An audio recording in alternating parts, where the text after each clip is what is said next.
Terima kasih.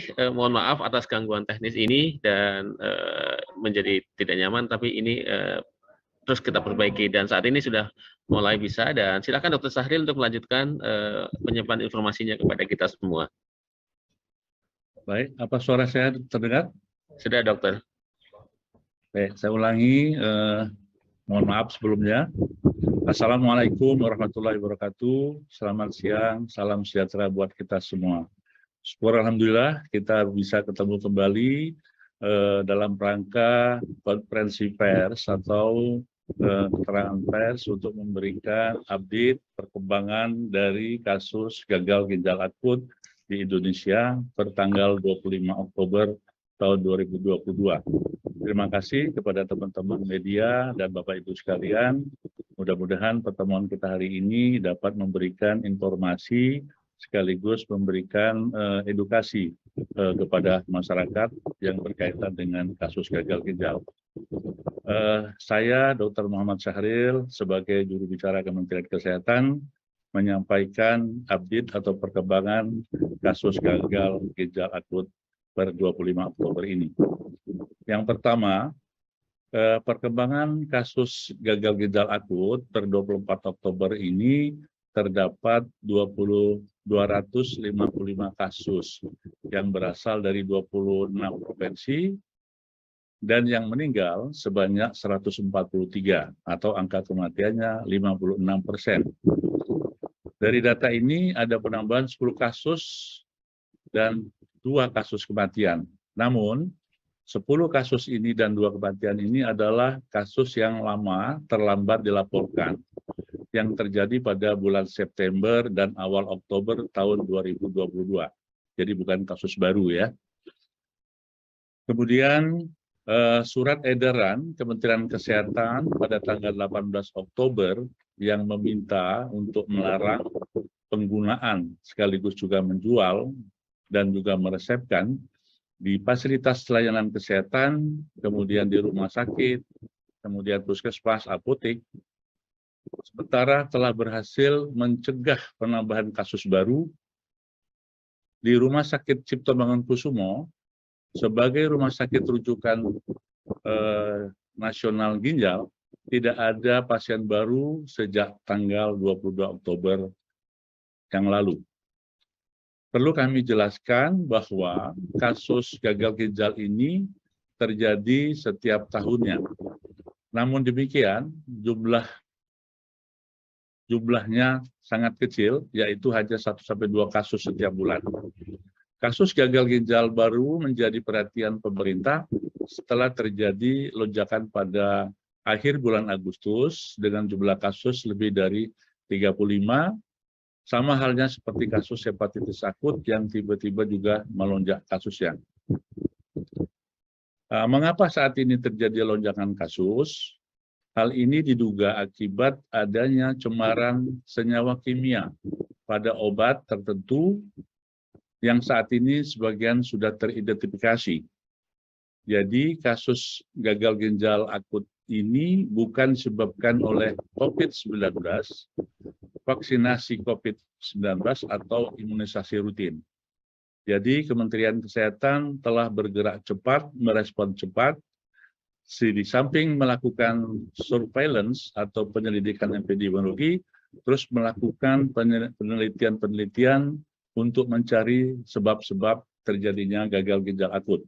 Di antaranya kita sudah menyingkirkan kasus yang disebabkan oleh infeksi, oleh dehidrasi berat, oleh perdarahan berat, termasuk keracunan makanan minuman, dan dengan upaya itu Kementerian Kesehatan bersama IDAI dan profesi yang terkait telah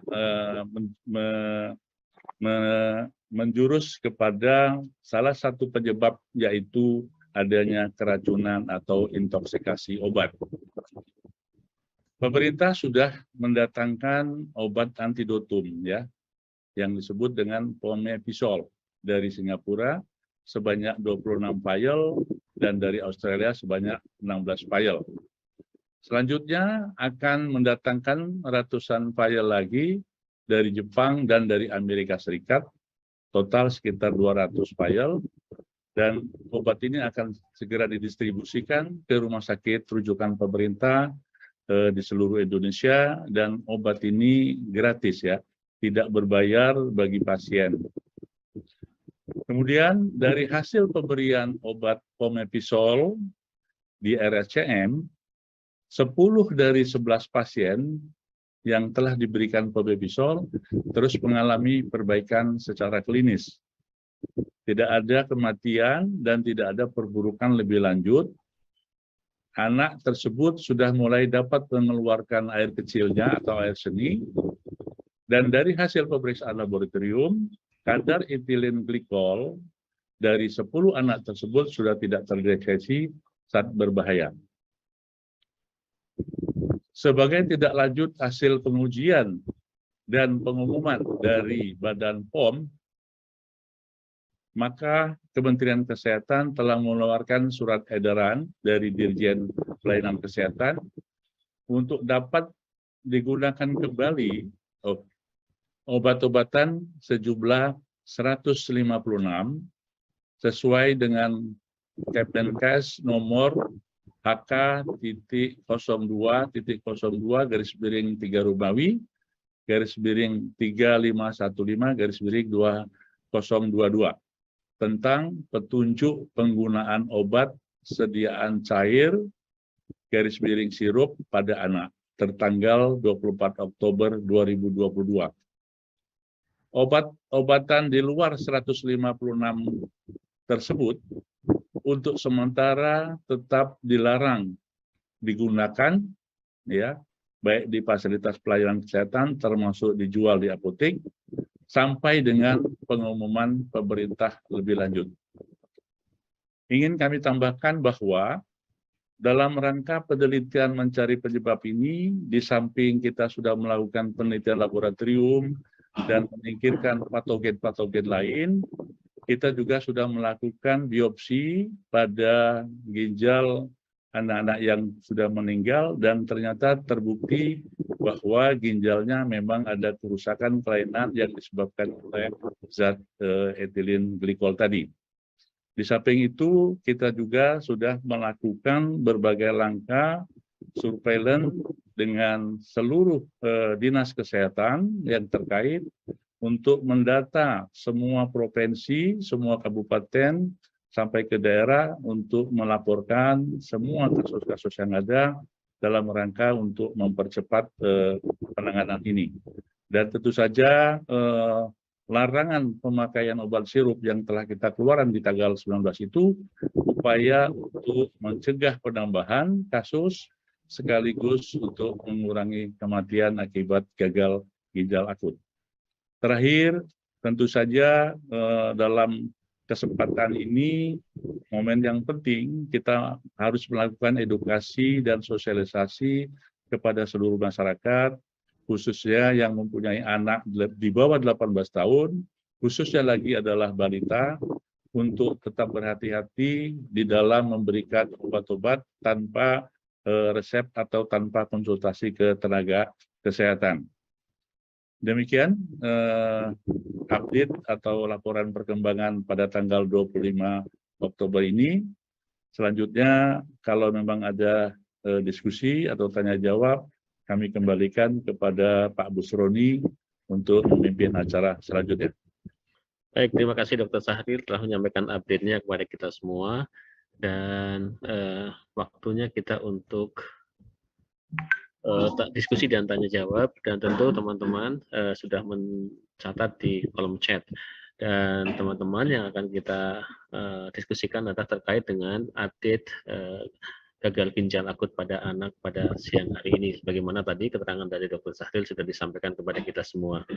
Baik Dr. Sahril, terima kasih. Ini ada chat yang sudah masuk di nomor 1 dari Lea Citra KBR, Radio KBR.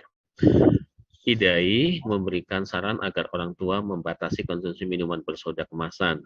Apakah ada kemungkinan gagal ginjal tidak hanya disebabkan oleh obat-obatan saja, makanan atau minuman, apalagi yang mesti diperhatikan untuk menjaga kesehatan ginjal anak? Itu yang nomor 1 dari Lea Citra. Yang pertanyaan nomor 2 tentu ini nanti tidak kita bacakan ya Mbak Lea karena terkait dengan hal yang lain. Terima kasih, silakan Dr. Sahril. Ya, terima kasih. Saya kira saran yang bagus sekali dari Ida ini, bahwasanya kemungkinan gagal ginjal akut pada bayi atau secara umum makanan minuman yang dalam kemasan mempunyai risiko yang tinggi apabila dikonsumsi tanpa ada suatu ketahuan atau isi dari makanan atau minuman tersebut. Sehingga memang diharapkan perlunya kehati-hatian, dan tetap saja juga kita menyarankan kepada BPOM untuk juga menindaklanjuti bagaimana kemungkinan makanan-makanan yang memang dikonsumsi oleh balita kita yang dalam bentuk kemasan. Terima kasih Dr. Sahril untuk jawabannya, dan kami lanjutkan Dr. Sahril untuk pertanyaan dari Yoga Majalah Gatra. Pada konferensi pekan lalu, pihak POM menyebut bahwa pengujian bahan baku obat-obatan untuk mengecek adanya cemaran diserahkan ke industri untuk melakukan pengujian mandiri karena merujuk pada undang-undang. Tapi pengujian dikhawatirkan akan makan waktu lama. Kemudian nanti POM akan melakukan pengujian lagi. Bisakah Kemenkes atau BPOM melakukan intervensi untuk melakukan pengujian independen supaya bisa lebih cepat, mengingat kondisinya sekarang darurat. Barangkali ini nanti bisa jawab, tapi Pak Sahril barangkali ada bahan untuk ini. Silakan Dr. Sahril. Saya kira ini bagus ya, pertanyaan yang berkembang di masyarakat. Akan kita teruskan dan mudah-mudahan Badan POM juga mendengar bahwasanya ini kasus yang memang memerlukan bagaimana Badan POM turun. Yang dikhawatirkan masyarakat adalah memberikan penilaian atau penelitian kepada farmasi masing-masing ya. Nanti kita teruskan, mudah-mudahan nanti Badan POM bisa memberikan klarifikasinya. Hanya saja Kementerian Kesehatan, sebagaimana yang sudah dilakukan surveillance, itu ada 102 obat yang kita temukan di pasien-pasien gagal ginjal akut untuk dapat dilakukan penelitian lebih lanjut, walaupun sudah sebagian ditemukan ya. Baik Dr. Sahril, kita lanjut ke Nata dari Tempo. Selamat siang, saya Nata dari Tempo.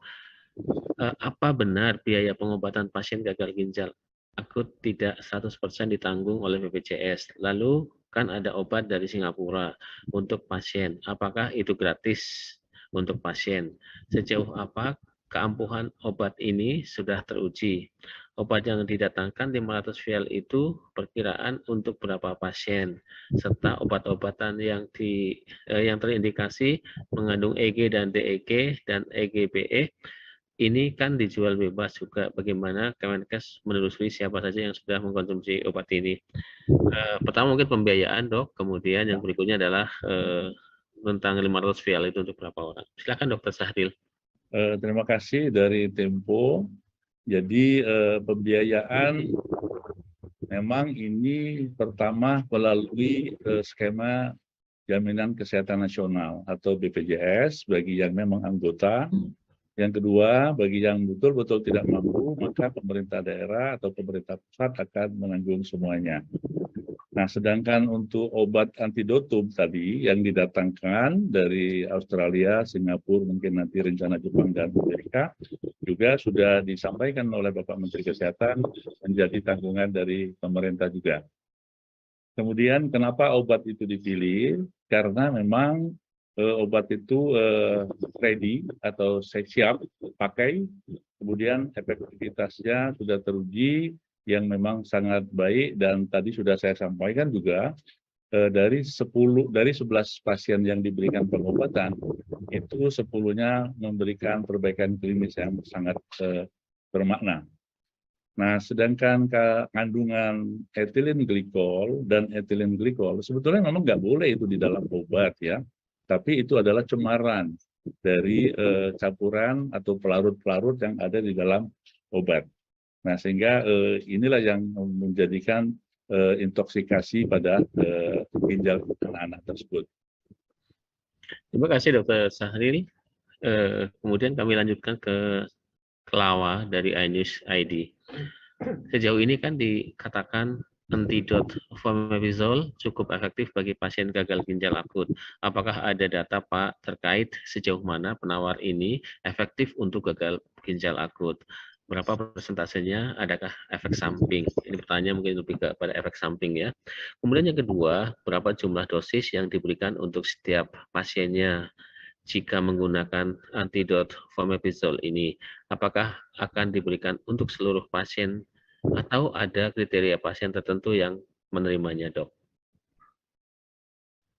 Oke, yang satu tadi apa sih? Yang satu, apakah ada data persentase tentang dan juga ada efek samping? Obat antidotum atau obat penawar ini sudah direkomendasi oleh WHO dengan efektivitas yang tinggi, ya di atas 90%. Nah dari data itulah kita membeli obat itu, di samping memang obat itu ready untuk dipakai, ya. Kemudian dosisnya atau kepada kasus yang seperti apa? Jadi kasus yang diberikan adalah pada pasien-pasien yang sudah menunjukkan gejala-gejala gangguan ginjal, ya, gangguan ginjal yang diduga memang karena intoksikasi. Contoh, terjadi pengurangan frekuensi buang air kecil dan jumlahnya juga. Dan kalau di laboratorium, urium maupun kreatininnya juga meningkat. Nah itu sudah diberikan sampai dengan memang dalam keadaan yang berat. Jadi dari aturan pemakaiannya itu nanti akan diberikan dengan 5 kali suntikan ya. Nah 5 kali suntikan termasuk yang di RSM tadi sudah dilakukan 3 dan ada yang sudah 4 kali dan memberikan perbaikan dan kita akan stop dan tidak digunakan terus-menerus ya. Ya, Dr. Sahril, terima kasih penjelasannya untuk kita semua. Dari Linda Jawa Pos, dengan bertambahnya pasien, apakah jumlah vaskes rujukan yang semula 14 akan ditingkatkan? Kalau tidak, apakah ada kendala dalam penambahan vaskes?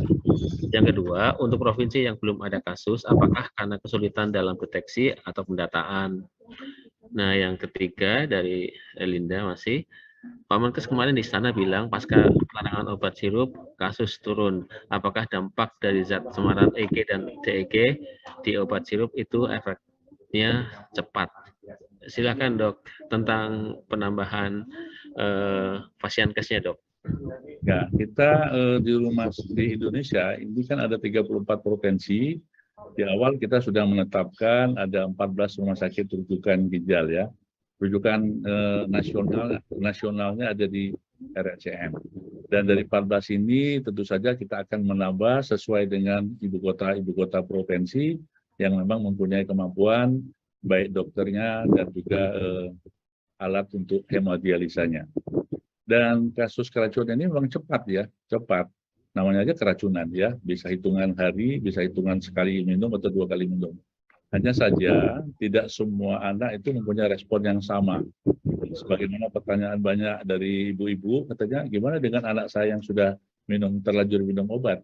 Nah kalau anak yang sudah terlanjur minum obat dan sampai saat ini tidak menimbulkan gejala apa-apa, alhamdulillah. Artinya apa? Tubuhnya mempunyai mekanisme pertahanan tubuh yang baik menghadapi intoksikasi ini. Dan tetap saja dipantau apabila terjadi gejala-gejala yang saya sebutkan tadi, yaitu bisa demam, bisa diare, bisa batuk pilek, dan dilanjutkan dengan berkurangnya frekuensi maupun jumlah air kencing, maka ini menjadi catatan bagi kita dan segera saja dibawa ke dokter atau fasilitas pelayanan kesehatan. Ya, terima kasih Dr. Sahril. Begitu Mbak Linda. Yang berikutnya dari Mariska. Mengapa kasus ini terlambat terdeteksi? Kemudian bagaimana bisa menjadi pelajaran ke depannya, Pak, bahwa jangan sampai menunggu beberapa kasus terjadi sampai kematian. Bagaimana Dok? Silakan Dok. Ya, jadi memang kasus ini sebagian yang mengatakan misterius, salah satunya karena memang belum diketahui sebabnya. Jadi pengalaman Indonesia memang pernah ada kasus ini serupa. Dan di negara-negara yang lain baru ada 5 negara. Dan tentu saja ini menjadi catatan yang penting yang bersejarah bagi bangsa Indonesia akan mengawalnya dari hulu sampai ke hilir. Di hulu itu artinya apa? masyarakat akan kita edukasi, ya, sosialisasikan bagaimana harus berperilaku, terutama tidak minum obat sembarangan, ya, tanpa satu keterangan atau konsultasi pihak tenaga kesehatan. Ini satu yang penting sekali. Jadi jangan cepat-cepat begitu ada anak sakit, hanya panas sedikit langsung berikan minum obat. Karena dengan kejadian ini menunjukkan kepada kita bahwasanya tidak semuanya obat bisa aman apabila kita berikan tanpa ada suatu konsultasi kepada dokter. Dan juga kalau kami sampaikan tadi, jadi sejak akhir Agustus kita sudah melakukan respon cepat, ya. Ya, satu, kita memberikan edaran kepada seluruh tenaga kesehatan di Indonesia untuk melakukan pendataan dan sekaligus penata laksanaan apabila terjadi kasus-kasus serupa. Yang kedua, kita telah membentuk tim dengan melakukan penelitian, ya, karena ini kan kasus baru, ya, yang kita sebut dengan misterius ini, maka kita cari satu persatu dengan teliti, disingkirkan itu infeksi, disingkirkan penyebabnya karena dehidrasi dan seterusnya, dan akhirnya mengerucut kita berketetapan penyebabnya adalah zat kimia sebagai cemaran dari pelarut obat sirup yang ada di obat-obat pada anak-anak. Terima kasih Dr. Sahril. Kemudian kami lanjutkan dari Yuke dari Singgalang, Padang. Seperti apa penyaluran obat gagal ginjal ke provinsi atau kabupaten kota, Dok? Lalu berapa jumlah obat yang akan disalurkan ke daerah? Apakah hanya sesuai jumlah kasus atau bisa di stok jika terjadi banyak kasus sebagai antisipasi bagi pasien gagal ginjal? Silakan, Dok. Ya, terima kasih. Jadi kita saja membeli obat tersebut, terutama yang dari Australia ini, itu adalah hand and carry. Jadi kita datang ke sana, langsung dibeli, kita bawa. Begitupun kemarin yang ada dari Australia itu 16 air itu begitu juga. Nah sekarang distribusinya bagaimana? Kita langsung melakukan distribusinya ke rumah sakit yang tercatat atau yang saat ini sedang merawat pasien-pasien gagal ginjal. Dan tentu saja kalau memang nanti ada persediaan dan cukup, kita akan memberikan obat-obat itu untuk persediaan tentu saja dengan catatan terbatas kepada rumah sakit rujukan yang memang disiapkan untuk menangani rujukan kasus gagal ginjal akut ini. Dr. Sahril, terima kasih. Kembali kami bacakan dari dinisuara.com. Ini pertanyaannya yang nomor 1 barangkali bisa dijawab, tapi yang lain sudah dijelaskan oleh Dr. Sahril tadi, ya. Yang nomor 2, nomor 3, ini sudah dijelaskan di awal. Jadi nomor 1 aja, Dok. Dr. Sahril mohon izin, angka meninggal udah tambah 144. Kenapa belum ditetapkan sebagai kejadian luar biasa, Dok? Itu aja, yang lain tadi sudah dijelaskan oleh dokter tentang apa pengawasan di POM, kemudian apakah terjadi di negara-negara Indonesia dan Gambia saja, tadi sudah dijelaskan. Yang nomor 1, Dok, kenapa belum ditetapkan sebagai KLB? Silakan Dr. Sahril. Terima kasih, ini banyak pertanyaan yang disampaikan juga kepada kami tentang ini. Kami ingin menjelaskan dulu bahwasannya respon cepat, ya, dan secara komprehensif itu sudah kita lakukan sebagai respon dalam kasus atau keadaan KLB. Sebagai contoh, kita melakukan koordinasi yang ketat antara pusat dan daerah, antara Kementerian Kesehatan dengan BPOM, dengan Badan POM, kemudian juga dengan Ikatan Dokter Anak dan seterusnya. Kemudian melakukan penelitian, kemudian memberikan larangan penggunaan obat-obat sirup yang diduga, dan seterusnya, termasuk bersama Badan POM mengumumkan obat-obat yang masih aman untuk digunakan. Nah, itu adalah respon-respon cepat, termasuk mendatangkan obat antidotum dari luar negeri. Ini merupakan respon cepat. Nah, istilah KLB memang di dalam Undang-Undang Wabah, kemudian juga Permenkes, memang hanya disebutkan sebagai penyakit menular, ya. Nah, dengan keadaan begini, maka kita sudah menyiapkan suatu persiapan bahwasanya keadaan ini ya sama dengan KLB, cuma namanya saja supaya tidak melanggar undang-undang atau peraturan sebelumnya yang mendasari penetapan satu KLB di suatu daerah atau di suatu negara kita ini. Nah, mudah-mudahan apa yang Kementerian Kesehatan lakukan bersama yang lain adalah respon-respon yang memang menunjukkan keadaan kita sudah lebih dari respon KLB, termasuk pembiayaan yang dibebankan kepada pemerintah. Ya, Dr. Sahril. Yang berikutnya dari Melani, dari IDN Times.